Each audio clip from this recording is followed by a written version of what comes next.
Hello, I'm Jam. If you're new around here, I make TTRPG postcard dungeons and stickers every month. And sometimes I make games and get into other crafty stuff. And this month, we have the Frigid Towers to explore. For a little inspiration on the theme, I went to the Random Elements tool on our website. And I got Fairy and Ice. My first thought was like a fairy castle under attack by an ice mage, but the final story ended up changing around a bit.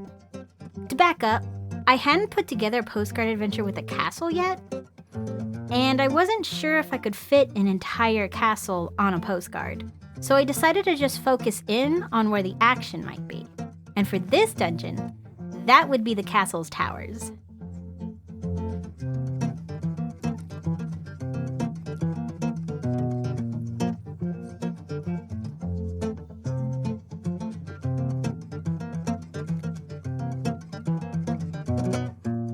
I had fun working out the ice explosion and all the little details on the towers.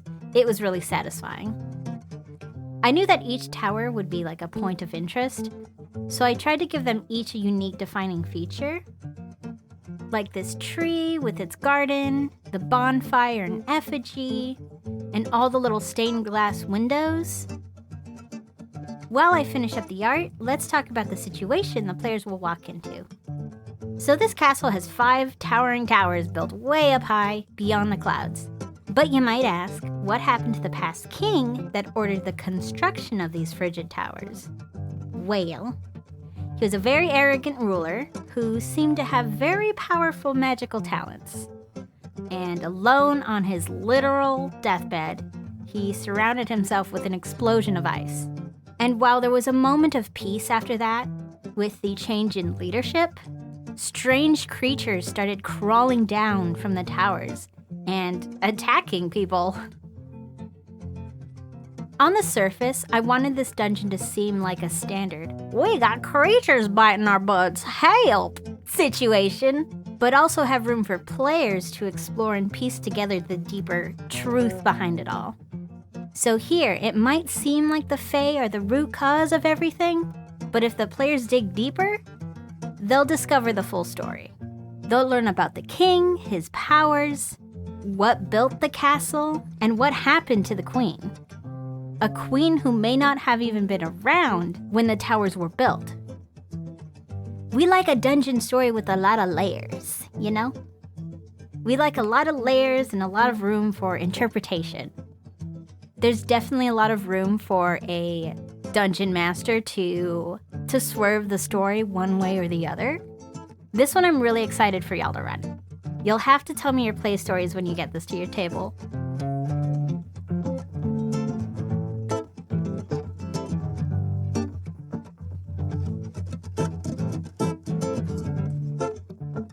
With the map art done, it's time for stickers. This dungeon comes with a creature table, so obviously I had to make one. This first sticker is a little critter I generated with the table.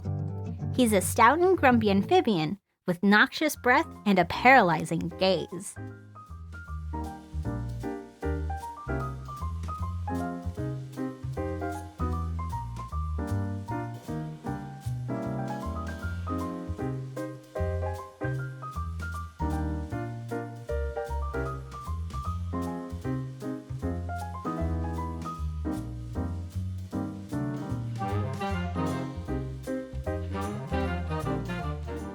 For the other sticker, I went with the stained glass dragon design from one of the towers. I kind of just zoomed in and gave him a little more detail.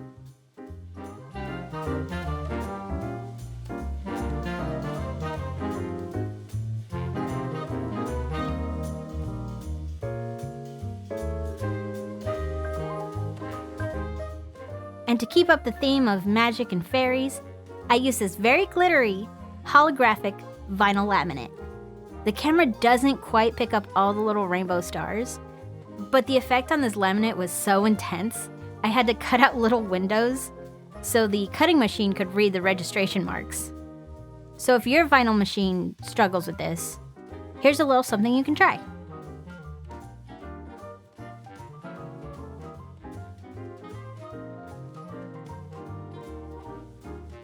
You'll see the finished stickers at the end, but for now, it's time to do layout.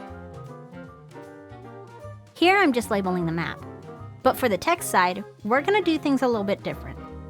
Usually I record voiceovers for these videos, but this time we're gonna practice doing it live. So for this next section, here's past me talking through my process as I work. All right, so here we are. I've got my little thing down here just so I don't forget it.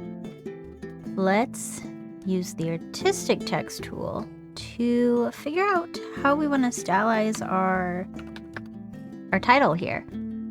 Let's see what we've got here. Let's think about it. Oh, this might be cool. Maybe it's a little too messy. I'm taking a little peek at the artwork just to see if I like the vibe. I kind of do like these vibes. I'll say. You can click this little preview mode, turn that off to get rid of those the bleed lines and stuff. Let's take a little peek. Maybe there's something else that might catch our attention more. I do kind of like that. Kind of like that too. I think I like that more. This is great. I think there's something with these little peaks right here that kind of remind me of the tops of the towers. Okay, what we need next is text block for our little intro section. So what I need room for is a bullet list, and does that look tiny? Does that look tiny to y'all? It looks a little tiny to me. But I will say this is about the size of the font for the wizard one. Fucking dream. What the fuck? What is it called? The size of this text is about the same size as the... Wow, what is it called? Dream something? Look, when I finish a dungeon, it's gone. I never look back. The Dreaming Temple. The Dreaming Temple. So the size of this font is about the size of the Dreaming Temple. It looks really tiny here, but I think it'll be okay. Okay, let's get the rest of this in. This is like our story time, our history. Let's see if I want to do it this way, or if I want to put this in its own block up here, and then let the rest of this down here be our key, our map key. This could also be smaller. What if we did a little bit of this? We do justify left. Sometimes it can give us a whole lot of room. Another thing I'm going to do, I'm going to go over to paragraph, and I'm going to make the space between paragraphs a little more tight. We do what we got to do. I can always go in and edit just a teensy weensy bit.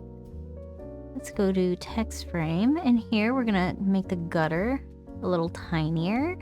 We can go extra tight, and we can put a line down here in the middle to help. Right now I'm seeing that all of this is fitting, but I do have a 3D6 table that I'd like to fit. We can also go to paragraph, go down to justification, and we can nudge this just a bit.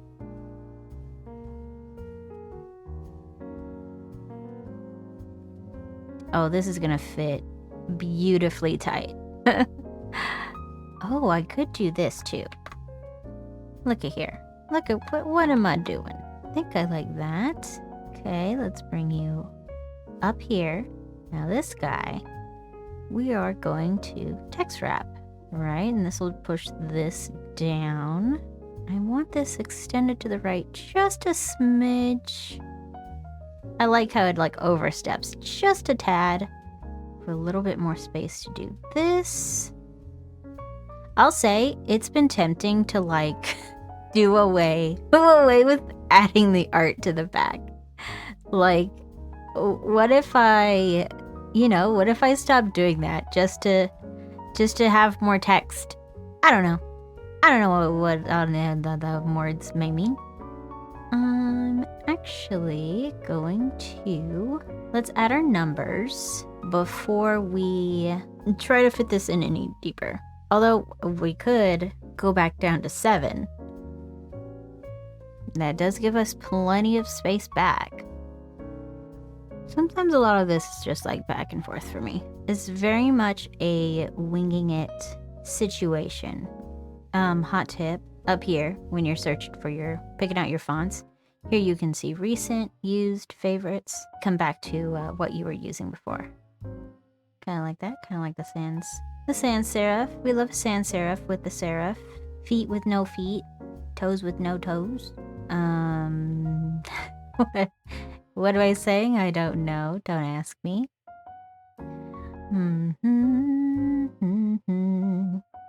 We'll go with the classic.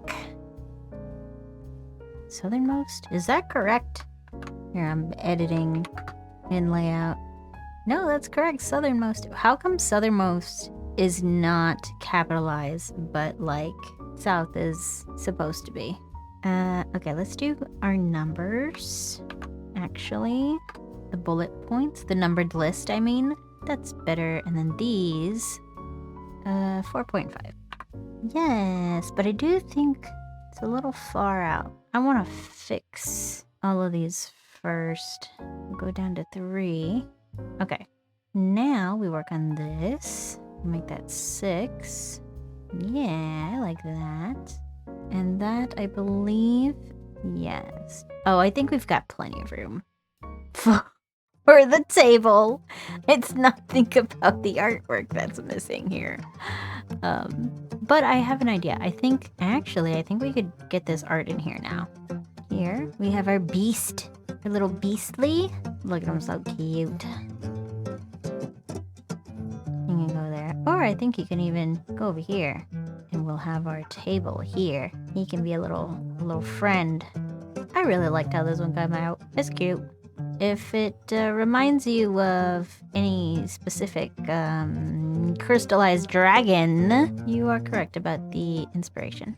At least the subtle influence. I just love crystal dragons, specifically because of that game. Okay, what we need to do actually is do the wrap outline. Largest side, make it tight. 2 on left, 2 on right, 1 top, 1 bottom. And then we'll need to kind of take a little guess. Let's see, where would this fit nicely? Maybe if it fit like right here. Oh, what if it fit like here? Ooh, look at this line right here. That's interesting. That's something. What if we put this up a little bit? Okay, maybe a little too high up. I think I like it there. I think it's kind of cool there. I'm gonna take this line. I'm gonna hit color. And I'm going to grab this color right here. I might even change our title here to that same blue, like this. There we go. Ooh-wee! Ooh, I like it. You know what? I kind of like the bluer blue. It kind of picks up this shadow right here, these shadowy colors. Okay, cool. Oh my gosh. Look at it coming together. I think I'm gonna recolor all of these baby headers here. And then this can be a little guy who will decorate our little monster table. Ta-da! Ooh, I like that. I almost kind of want to pull in like an orange. Is that something? What it would look like with like an orange? Oh, hold on here. Hold the phone. Let's try going back and forth. You are orange. And you are this blurple color. I like that. I think I like that. What do y'all think? Or should I make these also alternate? I kind of like that they're connected. I'd be really interested to hear how you would number these rooms or these areas. It's something I've been really like contemplative over recently. What are people's reasoning? What is best practice? But also, I don't think best practice applies to all kinds of maps. You know what I mean? I'm curious. I mean, one thing that stands out is the way the king's room is kind of separate from the king's tower in this. But it's very much like that because it's the big finale, right? There are many steps that need to be taken before you get there. I feel like it's a little harder to see the orange though. Yeah, I think we'll pass on that. The purple here isn't even the same purple going on the other side anyway. So that's fine. All right, let's put in this, whatchamacallit? See, this is the main reason why. Table. We're putting in a table. We're building a table.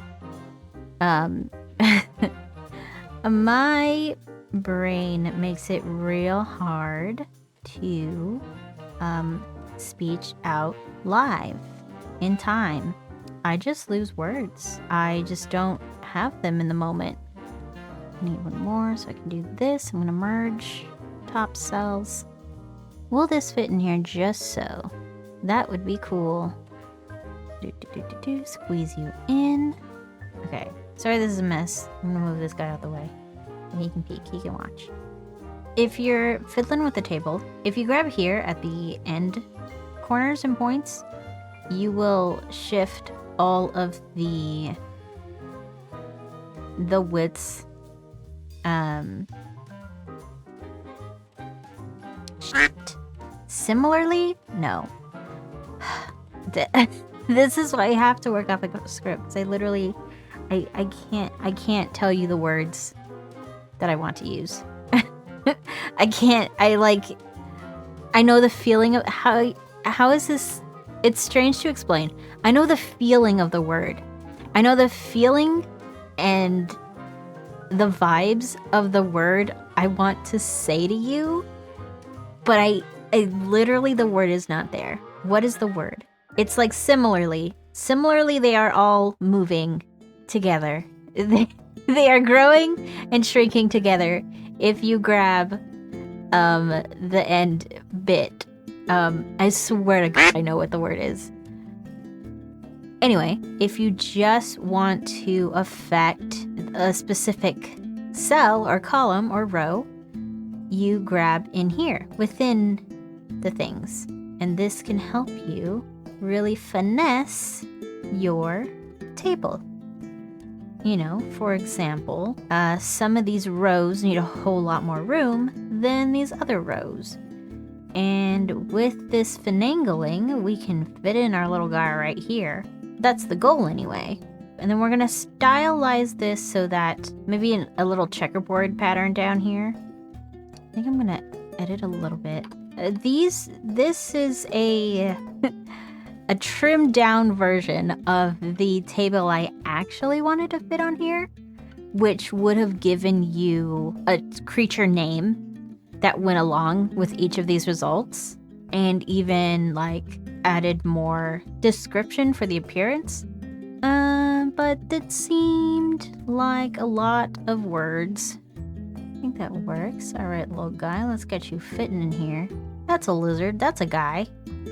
His tail can get cut off, right? This ain't my first rodeo. I do not suggest treating your projects the way I treat these dungeons. We're just here being loosey and goosey. We being loosey and goosey with it.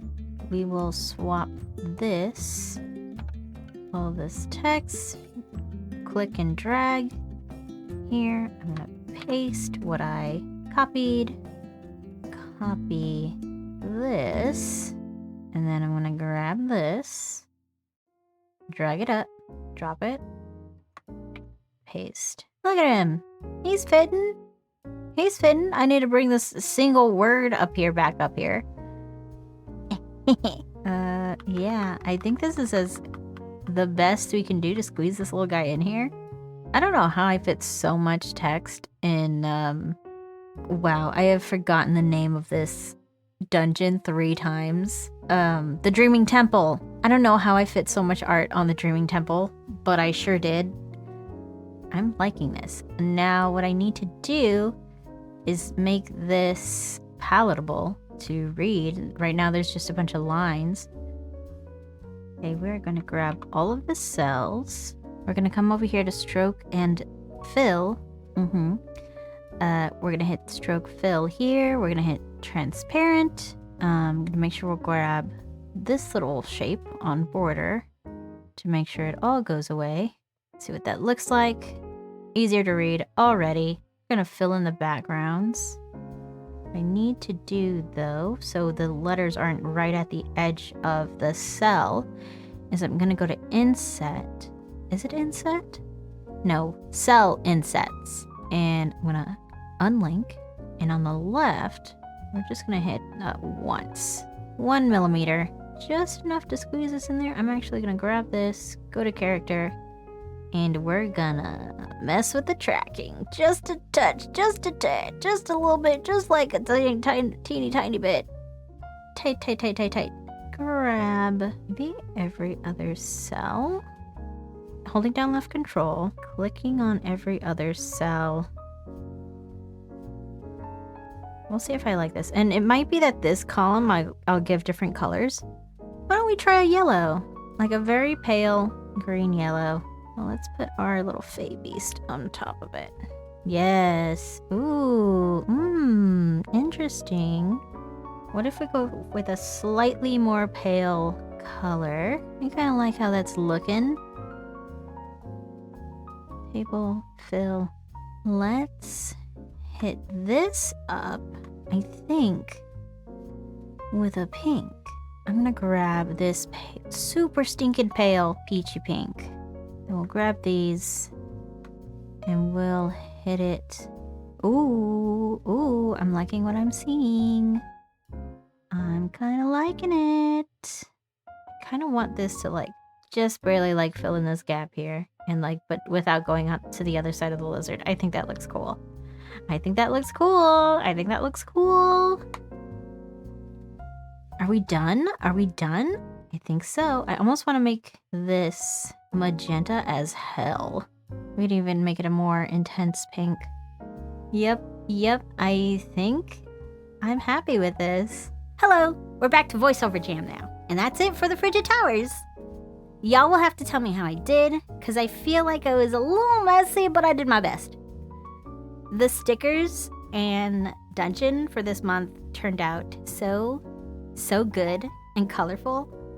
I love the sparkly effect on the stickers and all the bright colors on the castle, despite the darkness in the story. Speaking of, I think the overall hook and story for this dungeon is intriguing too. As always, thank you all so much for watching. Don't forget to like, subscribe, blah blah blah. Check out the Patreon if you'd like to receive these postcards and stickers. And if you feel like you're missing out on any of our past stickers or postcards, you can always join to check out the secret shop, where we have leftover stock. Thank y'all so much. Bye for now.